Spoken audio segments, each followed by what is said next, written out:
Hi everybody, it's Joan from lawsofknitting.com. I received a message on Facebook from a lovely lady who had purchased my pattern Alex's Fair Isle hat because she just fell in love with the hat, even though she has never worked Fair Isle. So she bought the pattern and is a little nervous and asked if I would knit up a couple rows in the Fair Isle just to get her started. So that's what I'm doing on this video. Okay, I've got my yarn. As the pattern states, it's Cascade Yarns 220 Superwash. And I printed off the pattern Alex's Fair Isle hat. This is the hat she's making. And for the sample, I'm just working up the child's hat. I cast it on 96 stitches, joined for working in the round. I did my knit 1, purl 1 rib for 4 rounds. And I changed from my size 6 to my size 7. So now I'm working with my larger needles. There will be a video I'll be making and I'll attach to this video as soon as I make it. A woman asked me to make a quick video showing how I switch from size 6 to size 7 needles. So that'll be a quick video I'll make shortly. But anyways, let's get going on this. I'm just going to do a few rows and then you guys can take it from there. Okay, so I am on page 2. I knit 1 round, and so now I'm on the part where it says working in stockinette stitch, continue as follows. Work Alex's Fair Isle hat chart rounds 1 through 22. Or in other words, for example, I am one of those knitters that prefers to knit by instruction, okay? But so many people prefer the chart. So both are provided in the pattern. And when you work Fair Isle, you take your chart and you will work row 1 from right to left, okay? Row 2 is right to left. Row 3 is right to left, okay? And this chart, as you can see, is a 16 stitch repeat, okay? So one woman who knitted the hat told me that she put a stitch marker every 16 stitches all the way around. So when she makes a mistake, she can go and see exactly where her mistake is and go back. She said that made her work a lot easier and faster. So y'all can do that. I do not do that in this hat, but you're more than welcome. That might make things a little easier for you, especially if you're a beginner. Okay, so anyway, we are on Alex's Fair Isle hat round 1. Okay, so with contrasting color, which is it's called Space Needle, that's this. I'm going to knit 1 round. So just in case you don't know how to add a new color, this is all I do. I take my new color. You can either just start knitting with it, which a lot of people do. Just start knitting with that baby, just like that, okay? But I don't. What I do is I make a slip knot.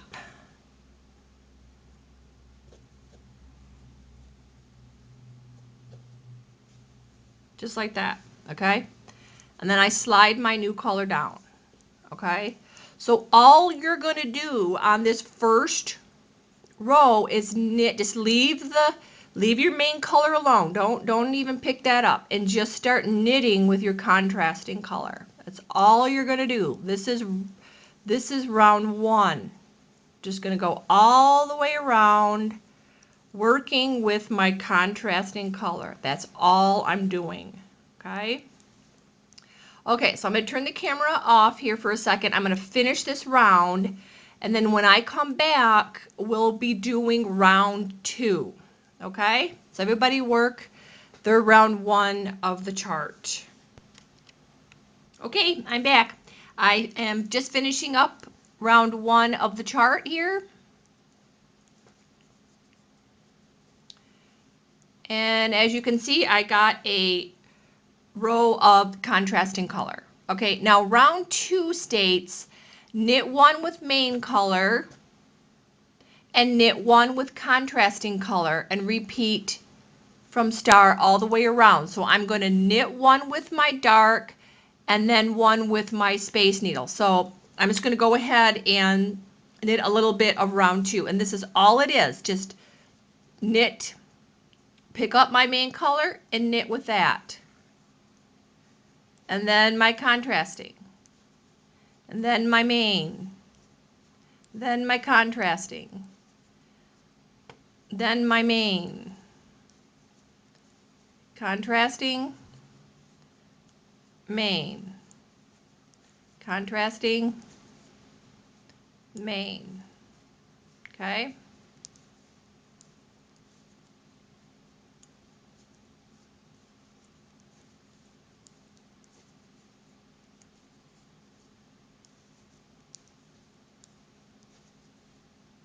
Okay, I'm going to go ahead and finish this round, and then when I come back,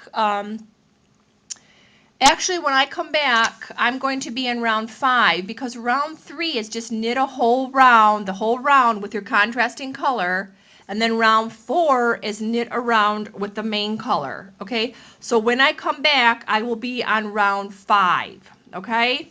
Oh, let me give you a little piece of advice that I do, which really works pretty cool. Okay, this is highlight tape. If I can find the end of it, just take some off, and then when I come back, I'll be on round 5. So I highlight the round I'm on. See, a lot of my students will highlight just like right underneath the row they're on. Whatever works for you, but I highlight where I'm at, okay? So when I come back, we'll be on round 5. Okay, I'm back. I worked up to row 5. This is what your hat will look like so far. Isn't that adorable? And any do like tons of colors. I had a lady do one in lime green and blue, and it was really pretty cool. So anyways, let's get started on round 5. Now, round 5, I have highlighted. I'm going to knit 3 with main color, knit 1 with contrasting, repeat from star. So I'm going to do that all the way around. 3 main, 1 contrasting, over and over again. And if you're going via the chart, round 5 is right here. 3 main, 1 contrasting, 3 main, 1 contrasting, 3 main, 1 contrasting, 3 main, 1 contrasting, over and over again. That's round 5, okay? So let's go ahead and do that. So I'm going to, what I usually do is just, I'm a continental knitter, so I just grab the yarn in my left hand, and then I just drop this and pick it up, drop it and pick it up. Occasionally I'll go like this and just knit back and forth. Just do whatever you're comfortable with. This is a time to play around and see what you're comfortable with, what you're not comfortable with, and a time to relax. Okay, remember this is supposed to be fun. Okay, so let's get going. Round 5, knit 3 main color. So I'm going to knit the next 3 stitches with my main color. 1, 2, and 3. Okay, and now my contrasting color. Here's a little tip. When I'm knitting with my my contrasting color, I'm not going to pull that real tight, because what will happen is the hat will pucker, okay? So just be really relaxed, loosey-goosey, and carry that across just like that, okay? So then knit 3 with main color,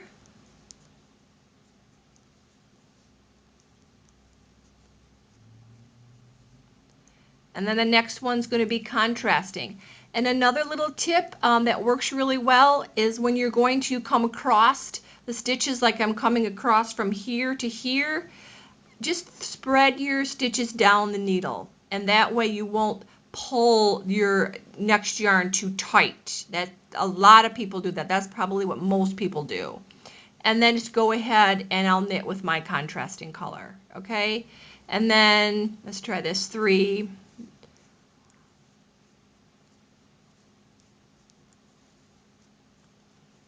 And then it just becomes habit where I'll just gotta go like that. And then I'll work my contrasting, okay?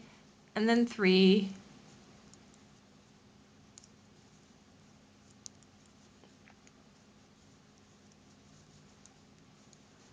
and then contrasting. See, there you go. That's what round 5 is going to look like. So I'm just going to keep doing that all the way around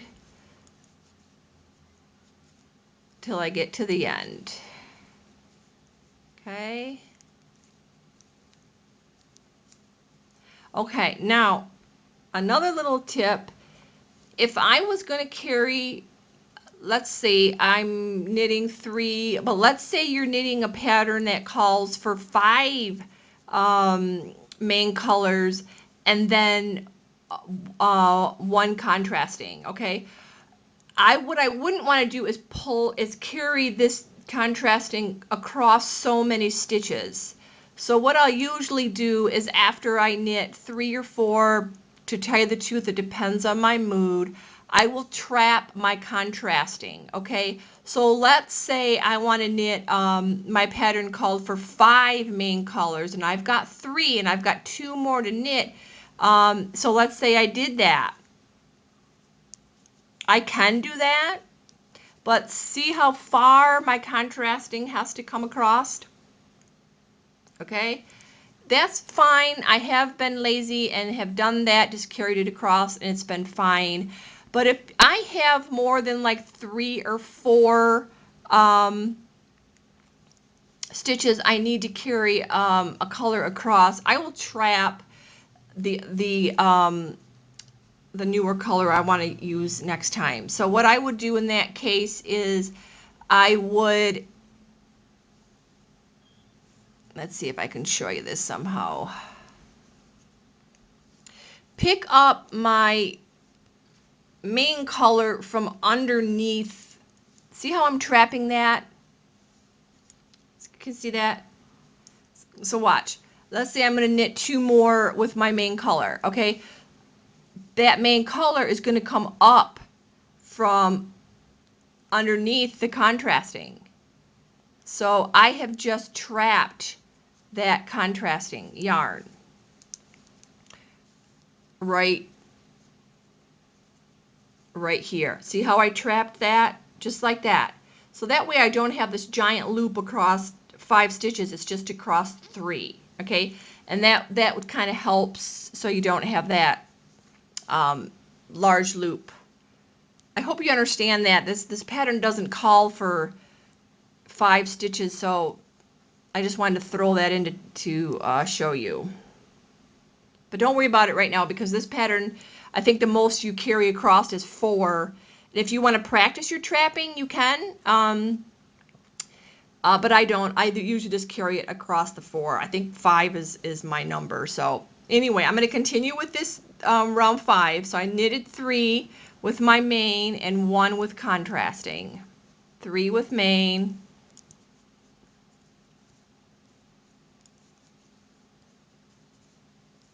One with contrasting. Okay.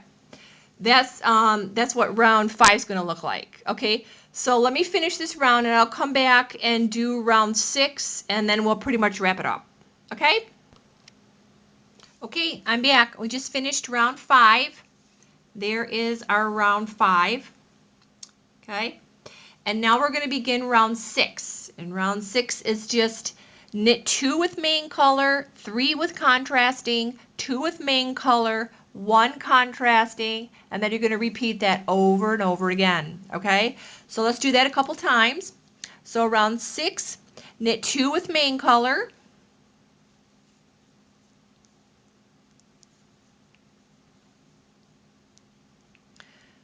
3 with contrasting,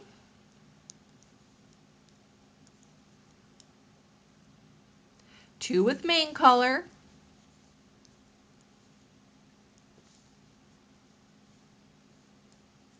and 1 contrasting. Okay, that's our first repeat. We're going to do that again. 2 with main color, 3 with contrasting,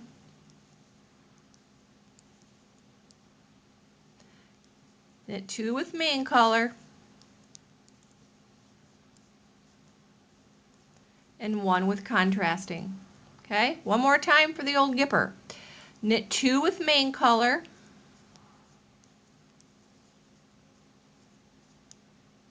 knit 3 with contrasting,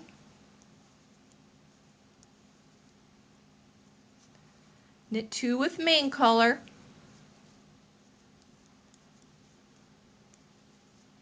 knit 1 with contrasting. Okay, there you go. That's the beginning of round 6. Okay, I'm going to leave you guys here and let you knit up your hats. This is basically how you knit Fair Isle for this hat pattern. Now when you get to, after you've knitted up the chart or the hat and you've done your decreases, and as you're decreasing, this hat's going to get smaller and smaller, of course, and the stitches are going to get too tight around this circular needle. So when they get too tight and uncomfortable, you're going to have to switch to using double point needles to finish up the hat, or I always use 2 circular needles. And I did get an email from a woman who asked me to make a video showing her how I do that. So I will be making that video as well, and then when that's finished, I'll attach it to this video so you guys can watch that when you get to the top of your hat to decrease if you need to watch that. Okay, now before I go, I want to refer you to the pattern. I get this a lot on my dishcloths. Okay, now let's see, let's just, everybody look at round 12, where it says knit 1 main color, knit 1 contrasting times 2, okay?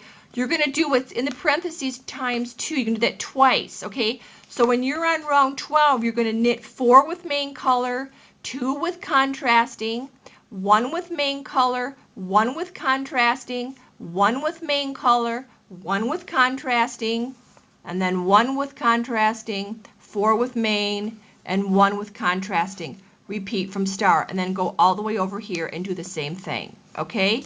Now don't let's see, what round was that in? I wanted to point out. Hang on. Round 15. Okay, look at round 15. Round 15, you have brackets and parentheses and brackets times 2. Okay, so let's go over round 15. Don't let this scare you. Just look at it and follow, and you'll be able to do it just fine. Okay, you're on round 15. You're going to knit 1 with main color. Then you're going to knit 2 with contrasting. And then you're going to knit 1 with main, 1 with contrasting, times 2. So what's in this parentheses, you're going to do it twice. Okay, so then I'm going to do that again, and then that again. And then where it says times 2, you're going to do this again in the brackets. Okay, so let's run through that. Knit 1 with main color, knit 2 with contrasting, knit 1 with main color, knit 1 with contrasting, knit 1 with main color, knit 1 with contrasting, knit 2 with contrasting, knit 1 with main color, knit 1 with contrasting, and then do that again, okay? And then knit 1 contrasting, 1 main, 1 contrasting, okay? I hope you guys understand that. It's pretty self-explanatory. Just do what's in these parentheses twice, and then what's in these brackets twice. Okay? There you go. Have fun, and don't forget to share photos of your finished hat. If you have any problems, just email me on my blog, Facebook, Twitter, whatever. And have a great day. And don't forget, if you subscribe, I get a lot of requests for free kitchen dishcloth patterns. So the first Tuesday of every month is free kitchen dishcloth pattern day. So you'll get that in your inbox if you subscribe. Okay, so have a great day, and I'll see you on the net. And don't forget to hit the like button if you like this, comment below, and follow me on all my lovely sites. Facebook, Twitter, Google+, my blog, wherever else you can find me. Okay, have a great day. I'll talk to you guys later. Bye-bye.